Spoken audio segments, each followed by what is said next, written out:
No ei ne tykkää siitä. Missään maassa ei tykätä siitä. Älkää tehkö sitä, miehet. Eikä tossa tarvitse tehdä myöskään sellaista niinku isoa mörköä ja hirveät hulapaloita, että äiti ei ole kotona sillä, että teillä on kyllä me pärjätään. Palataan vähän noihin vanhoihin juttuihin ja Isla jeesaa meitä sit niiden kuvaamisessa kanssa. Kaiken piti olla ihan fine. Ja yhtäkkiä mikään ei ollut fine, se oli ihan tuohtunut ja sit se millä käsillä huitoi ja mä yritin itse olla silleen ihan rauhallinen.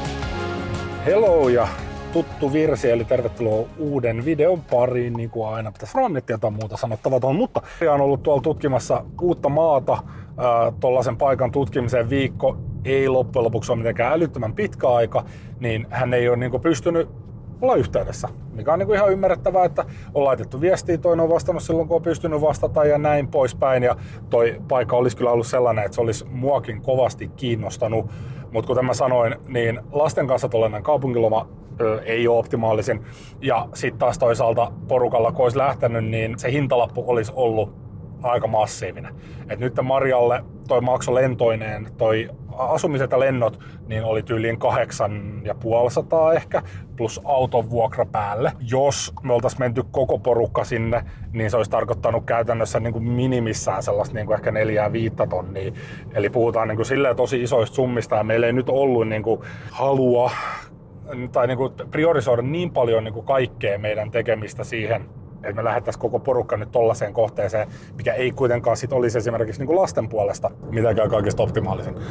Mun pitäisi käydä nopea hakemassa, jos mä vaan mitenkään kerkeen, niin Mariaan siskolta, joka asuu tuossa Helsingin ja Vantaan rajalla, niin meidän yhdet kotiavaimet, jotka jäi hänelle taskuun yksi kerta, kun hän oli meillä. Ja sitten sen jälkeen mä yritän ehtiä hurauttamaan johonkin kahvilaan kautta, ravintola kautta joku tällainen setti, mistä saisi muut heitä jotain kivaa pikkupurtavaa, koska mä olen aivan 100% varma, että Maria eikä Sinna, eli hänen matkakumppaninsa, joka on siis mun pikkuveljen avovaimo, niin kumpikaan heistä ei ole syönyt yhtään mitään järkevää sitten eilisiltä kello 6. Ja sitten toki kun päästään kotiin, niin sitten alkaankin se intensiivinen äitin rakastaminen ja kaipuu lapsilla. Lapset on pärjännyt hyvin. Siis mä olin niin kuin melkein henkisesti varautunut siihen, että mun pitää jotain perhepetiä viikko. Että he niin kuin ei saa nukahettua ja he ei voi nukkua omassa sängyssään, ne tarvii tukea ja tälleen näin. Mutta meidän arki on ollut hyvin normaalia. Mä alun perin lapsille jo sanoin silloin, että äiti lähtee reissuun, äiti rentoutuu siellä, äitillä tulee olemaan kivaa. Me ollaan kotona, meillä on arki, me jatketaan rutiinien mukaan, me ei valvota, me ei sekoilla, me syödään kuten normaalia. No okei, me tilattiin silloin safkaa ja lapset sai parina päivänä päättää vähän sellaista niin kuin mullekin helpompaa ruokaa. Et mä olin kyllä valmistanut niin kuin ennakkoon prepannut safkoja, mutta niin kuin muutan. Mä luulen, että se kanssa ehkä helpotti heille, että äiti ei ole kotona. Joo, fine, se on vähän outoa, mutta meidän elämä ei muutu millään tavalla, eikä tuossa tarvitse tehdä myöskään sellaista niin kuin isoa mörköä ja hirveät hulapaloita, että äiti ei ole kotona sillä, että teillä on kyllä me pärjätään. Mutta mä luulen, että olette kuunnellut tarpeeksi nyt mun sönkötystä tästä kaikesta, tai olisi niin kuin itsessään, jos mä jättäisin tämän leikkaamatta, niin yksi video, joten mä joudun aika paljon tätä silppumaan, katsotaan mitä tähän jää loppujen lopuksi. Mutta seuraavaksi mä menen kentälle näiden pikku sidequestien kautta ja sitten katsotaan, että mitkä fiilikset meidän upealla ja rakkaalla Marjalla on, kun hän pääsee sitten rauhoittumaan lennon jälkeen. Päästiin tosiaan kotiin. Maria ihastui niin paljon tuon italialaiseen ruokaan tai sen tyylisen safkaan, että me jatketaan sitä nyt täälläkin. Ehkä sitä voi miettiä sellaisen pehmeän laskuna. Mutta tehdään nyt sitten tällaista bruschetta-tyyppistä pestoa ja siapatasta. Tuollaista simppeliä. Maria sanoi just, että se tykkäsi ihan hirveästi niin kuin nimenomaan siitä, että se oli niin sellaista niin kuin yksinkertaista se ruoka. Ja tavallaan nopea tehdä ja ei ollut paljon elementtejä, niin testaillaan ihan mielenkiintoista tässä kotonakin, että olisiko tuollainen niin kuin simppelimpi ruoka. Niin toimisiko se meille kanssa? Who knows? Mutta ainakin kokeilemisen arvosta mun mielestä. Ja sitten sellaisen niin kuin ihan megatärkeänä huomiona, että mä en kuvittele, että tämä olisi niin kuin italialaista, vaan sen inspiroimaa. Että jos tämä on niin kuin tällainen nakkivokki juttu, niin älkää tuomitko vaan. Tuoksuuko sen tää hyvältä? Pehmeä lasku. Tää on hyvä. Onko hyvä? On. Ei se ehkä ihan autenttista ole, mutta... Mä tykkään tässä enemmän. Oikeesti? Oikeasti. Jei. Koska Italiassa on semmoista kovaa. Sitä on tosi vaikea syödä. Ja se pitää syödä niinku veitsellä ja haarukalla. Tai niin siis mun pitää, kun mä en osaa. Ja sitten jos mä haluan syödä tälleen niinku käsin, niin sitten tomaatit vaan leviää kaikkialle, koska se on niin kovaa se leipä. Niin tää ei ole ehkä semmonen autenttinen italialainen, mutta mä tykkään ehkä tästä autenttisesta suomalaisesta enemmän.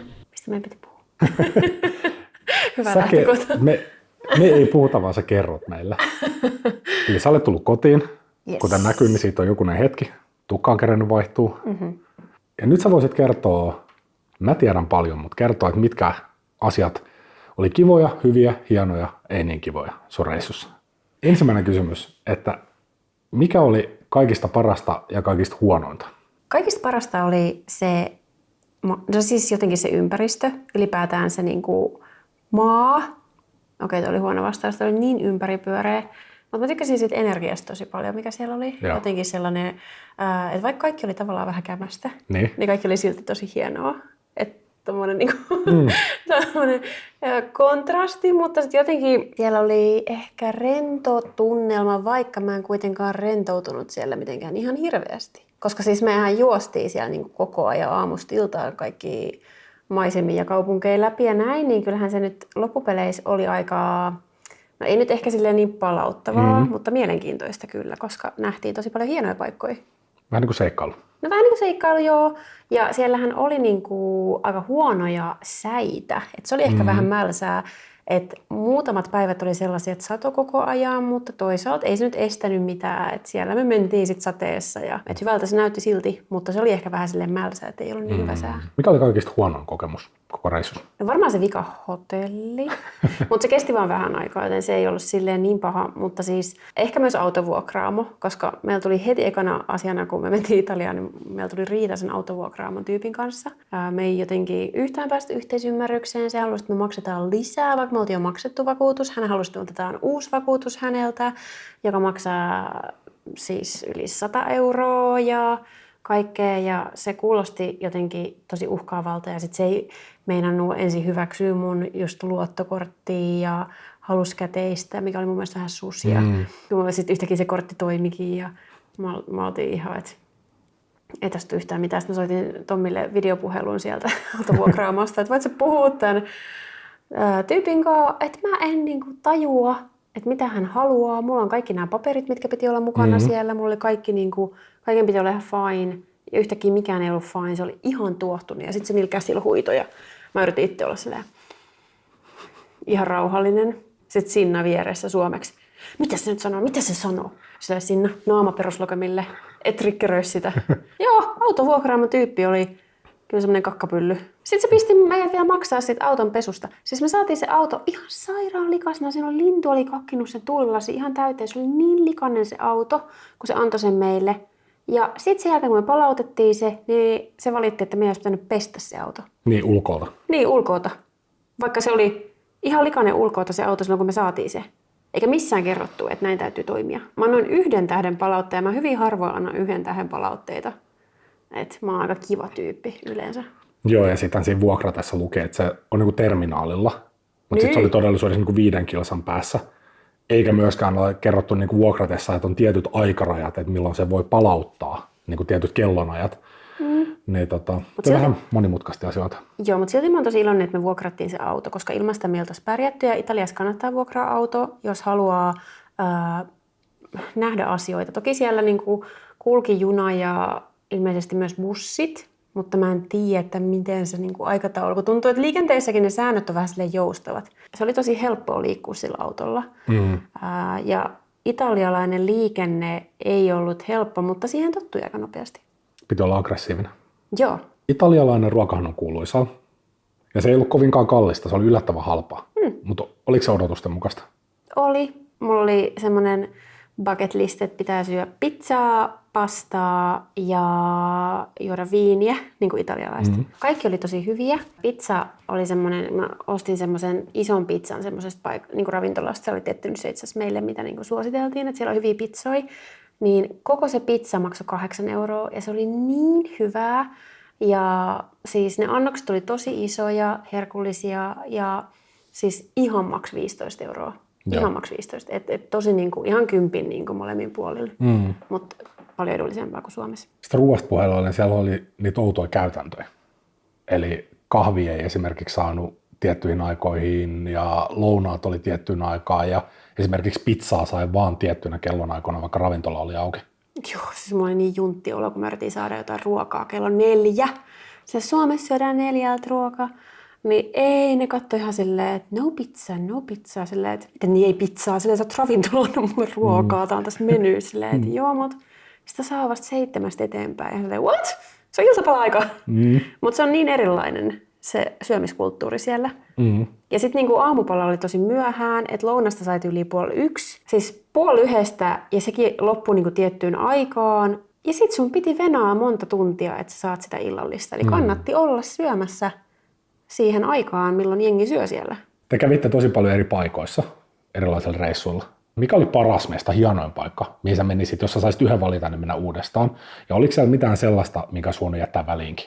Mä haluaisin mennä sinne Materaan, eli Luola-kaupunkiin uudestaan sunkaan, ehkä lastenkin kanssa, mutta se oli tosi makea. Eli se oli tämmöinen kaupunki, missä on ihmiset asunut luolissa viimeisen 9000 vuoden ajan.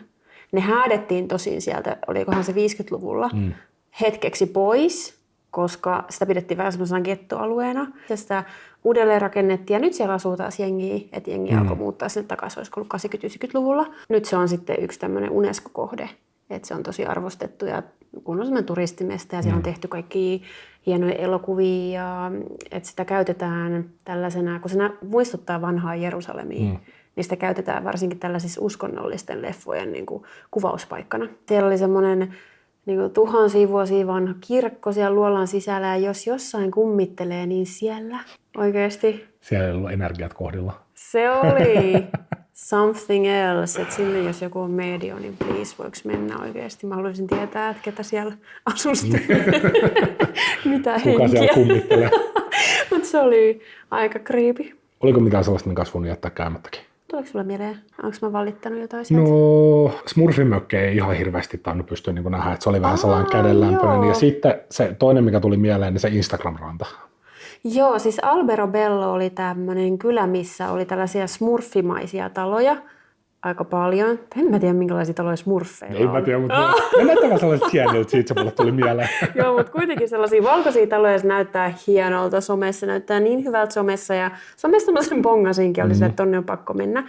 Mutta siellä oli niin paljon jengiä, siellä oli niin paljon turisteja, että ne kadut oli aivan täynnä. Että se oli, sä menit semmoisessa ihmismassassa vaan eteenpäin siellä, niin kyllä se aika paljon sitä kokemusta laimensi. Siellä ei sitten loppupeleissä ollut ihan hirveästi nähtävää. Siellä taisi olla yksi semmoinen talo, mitä pystyi mennä katsoa sisältä, mutta mä en muistanut sitä silloin, kun me oltiin siellä. Mulla jotenkin niin, oli vaan ihan, että kun ei sinne mahtunut mihinkään ravintolaankaan syömään tai juomaan kahvia, ei, se oli niin täynnä se paikka, että me ei siellä kauhean kauan sitten oltu. Se toinen olikohan se Polignano Mare, joku. Joo, siellä oli 3-osainen nimi. Niin oli, se oli joku Polignano Dada Mare. Mä laitan se tohon, että mikä se oli. Joo, ei ollut mitään dadaa, mutta siis sekin näytti tosi hienolta Instagramissa.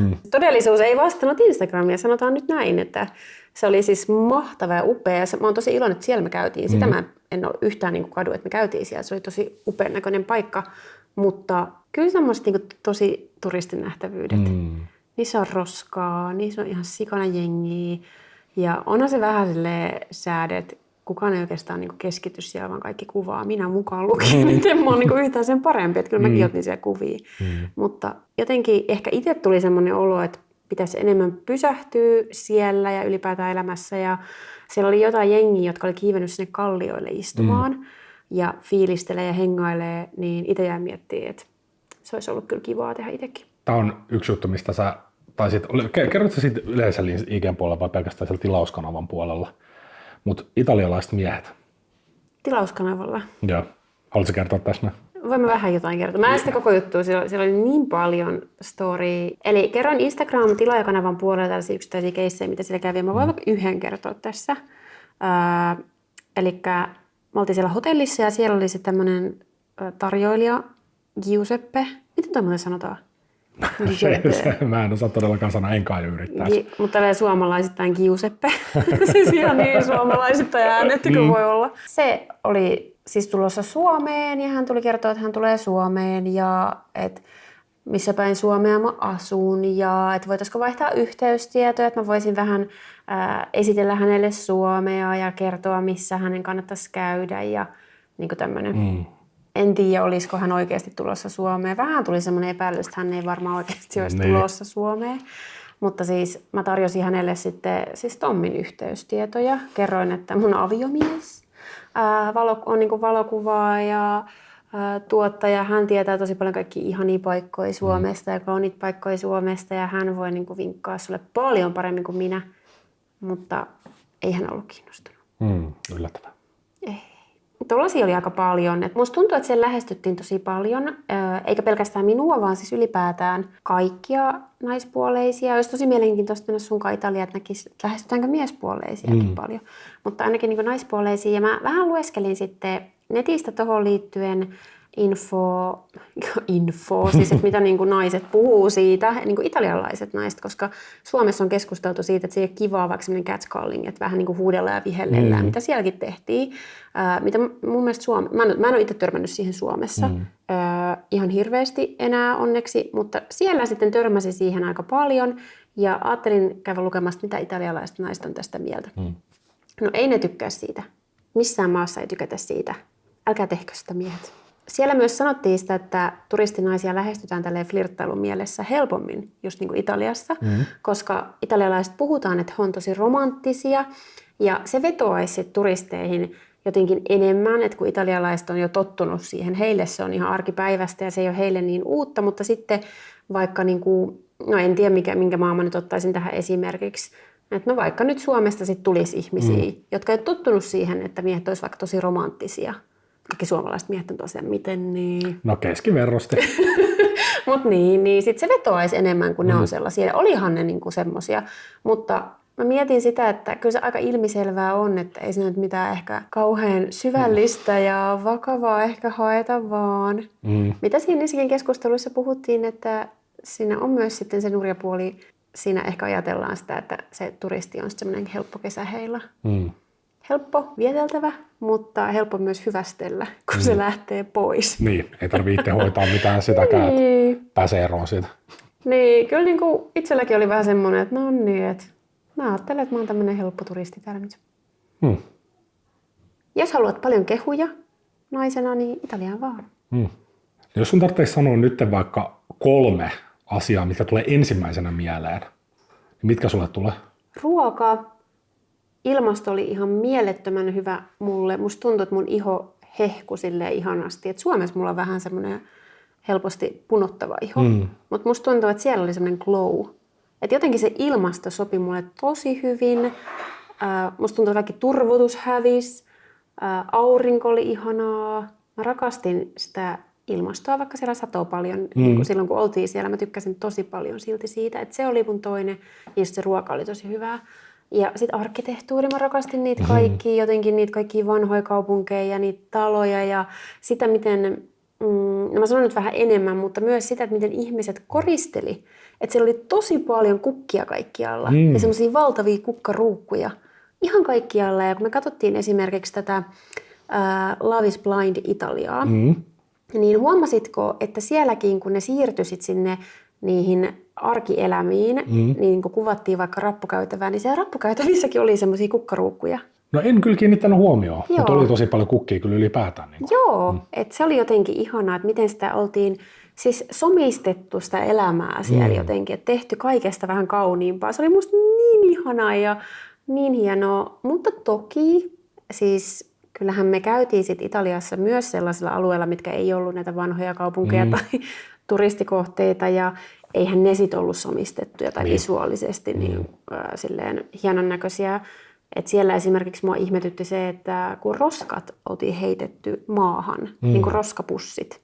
Mutta sitten yksi päivä me nähtiin semmoinen auto, lava-auto, joka keräsi niitä pusseja. Et mä en tiedä, onko se niinku jotenkin tapana sitten, että ne heitetään sinne ja joku vaan keräilee ne sieltä katujen varsilta sitten kyytiin vai miten se menee, mutta ei se kauhean kivalta näytä. Ja se, että siellä on niin paljon nähtävää, kyllä musta tuntuu, että ei se viikko riittänyt kuitenkaan, vaikka me mentiin kauheasti joka paikkaa, että olisi ihanaa mennä sinne uudestaan perheen kanssa. Ja haaveissa olisi, että voisi asuntoauton vuokrata ja sillä kierrellä pitkin Italiaa, että se olisi ihanaa. Toki Italiassa on kyllä sellaisia alueita, mihin ei mahuta millään sillä asuntoautolla ajamaan, eikä sillä ehkä ole kiva mennä siellä vuorilla, mutta jotenkin sen saa kyllä sitten. Kyllä kaikki järjestyy. Se on tulevaisuuden Maria-ongelma. Anna muutama vinkki, että jos joku haluaa lähteä tonne, mitä kannattaa huomioida? Kannattaa katsoa vaikka hotelleista semmoisia ihan konkreettisia arvosteluita pikkasen laajemmin kuin niitä ensimmäisiä, ehkä myös 1 tähden arvosteluita, koska siis mekin oltiin varattu 4 tähden hotelli. Se ei kyllä ollut 4 tähden hotelli, se oli tosi kiva, mutta hyvin vaatimaton, sanotaan näin, että 4 tähteä Italiassa voi käytännössä tarkoittaa sitä, että se on hyvin siisti se hotelli, mikä on tietenkin hirveän tärkeää, ja että henkilökunta on ystävällistä ja jokseenkin avuliasta, mutta ei oikeastaan muuta. Et kun Suomessa on tottunut siihen, että jossain Skandikissakin on ihan mielettömästi kaikkea, vaikka just, että sulla on oma kapselikahvinkeitin siellä ja vedenkeitin ja tällaiset, niin ei siellä ollut mitään, edes juomalaseja. Ja sitten toki se vika-hotelli. Niin se oli niin kuin Airbnb, mä en ymmärrä, miten se oli edes hotelli, siis ne ihmiset asu siellä. Siis se oli jonkun omakotitalossa, ei se ollut mikään hotelli, mutta siis kyllä siellä nyt nukkuu. Siellä nukkuu. Et se oli kans. Et kannattaa katsoa tosi tarkkaan, minkälainen se hotelli on ja että se oikeasti on myös niin kuin hotelli, jos kaipaa sellaista ympäristöä. Yksi juttu, mikä mulle tuli nopeasti mieleen, niin se kokisjuttu. Mä luin jälkikäteen, että se on vähän semmoinen lastenjuoma. Että jos sä tilaat ravintolassa kokista, niin se on vähän kiusallista. Mutta varmasti ne on tottunut siihen turistien kanssa, että ei se oikeasti ole ihan niin tarkkaa. Jyrkkää. Mutta mitä mä luin siitä, niin Italiassa ajatellaan, että se vähän ehkä pilaa sen ruoan makuu. Että jos sä tilaat ruoan kokista, niin se ei ole niin kiva sen ruoan kannalta, että se olisi viini tai vesi olisi parempi. Mä sain sen itse asiassa yhdessä ravintolassa semmoisessa lastenlasissa ja mä olin ihan silleen, että what's up? Mutta nyt mä ymmärrän sen paremmin. Yep. Se on vaan niin kuin aukonut mulle päätä se tarjoilija siinä. Ja sitten kahvithan oli kans, että oli tärkeää, että miten sä sanot sen kahvin niin kuin nimen. Joo, lattehan tarkoittaa italiaksi pelkkää maitoa. Eli jos sä tilaat laten Italiassa, sä saat pelkkää maitoa. Et se on hyvä tietää ennen kuin menet tilaamaan sitä lattea siellä. Ja koska mäkin tilaan Suomessa aina jäälaten, niin mä olisin saanut siellä aislattena siis kylpää maitoa. Mä en muista, oliko tämä 3., 4. vai 5. asia, mutta sanotaan nyt se vielä, että siellä, missä me oltiin, eli täällä Etelä-Italiassa, niin siellä ei puhuttu englantia. Todella harva puhuu englantia, ja jos puhuu niin aika silleen heikosti. Eli siihen kannattaa varautua. Olisi hyvä ehkä olla jonkinlainen Italia-sanavarasto, että mekin harjoiteltiin sellaisia perusasioita italiaksi, niin kuin anteeksi, kiitos, hei, heippa, päivää. Ja Google Translator oli käytössä. Se oli käytössä, joo, se oli käytössä, koska eihän siitä olisi muuten tullut mitään, kun ei ne ymmärtänyt englantia ja me ei ymmärretty italiaa. Ne teki siellä ihan samaa, mitä Suomessa jotkut vanhukset tekee, että ne puhuu italiaa. Sitten kun sä oot silleen, että I don't understand, niin ne alkoi puhua kovempaa, ne alkoi huutaa sitä italiaa. Ne koko ajan niin korotti sitä ääntä ja ne puhuu vaan kovempaa italiaksi. Sitten on siis silleen, tältä tuntuu Suomessakin sitten ihmisistä. Toivottavasti nautitte Italiasta. Niin, toivottavasti nautitte siitä, että mä nautin Italiasta. Ainakin suurimmaksi osaksi. Mutta summattuna ne ei ollut niin palauttava reissu, kun sä olisit toivonut, mutta kivoja kokemuksia kuitenkin. Joo, ei se niinku silleen loma ollut. Mä olin ajatellut, että ihanaa mikä loma, ja mulla oli 3 kirjaa mukana ja värityskirjaa ja kaikkea. Ja että mä vaan makaan siellä, istun kahviloissa. Ja siinä oli varmaan kaikki tämän osalta. Sitten tulee ostosten esittely, mitä kaikkea kivaa sä toit. Tuleeko tässä samassa videossa? No ei se tässä samassa tule. Mä ajattelin, että mikä tunnin jakso tästä tulee. Erillisessä videossa tulee se. Ja sitten, tämähän on 10 vuotta nyt sitten olet aloittanut tämän YouTube-kanava. Palataan vähän noihin vanhoihin juttuihin ja Isla jeesaa meitä sitten niiden kuvaamisessa kanssa. Onpa ihanaa, hauskaa, tosi kivaa. Lapset on halunnut tehdä meidän kanssa näitä YouTube-videoita siis tosi pitkään. Niin kivaa, että löytyy vähän tällaisia kompromisseja, että miten me voitaisiin jatkaa näiden tekemistä yhdessä silleen, että kaikki meidän perheessä on tyytyväisiä siihen järjestelyyn. Niinpä. Tiedätkö, mikä on italiaksi moikka? Ei mitään. Arrivederci. Munkin piti miettiä vähän aikaa. Se tuli ihan niin sulavasti, kun sä ajattelit. Se hetkinen. Arrivederci. Sitten joku tulee sinne kommentissa, että toi ei kyllä tarkoita yhtään. Todennäköisesti. Se toi ei ole Italiaa. Sanoit just espanjaksi hyvää päivää. At least you tried. All right. Pitää vaan huutaa kovempaa. No niin. All right. Seuraava video siis. Hei! Muista tilaa kanavaa.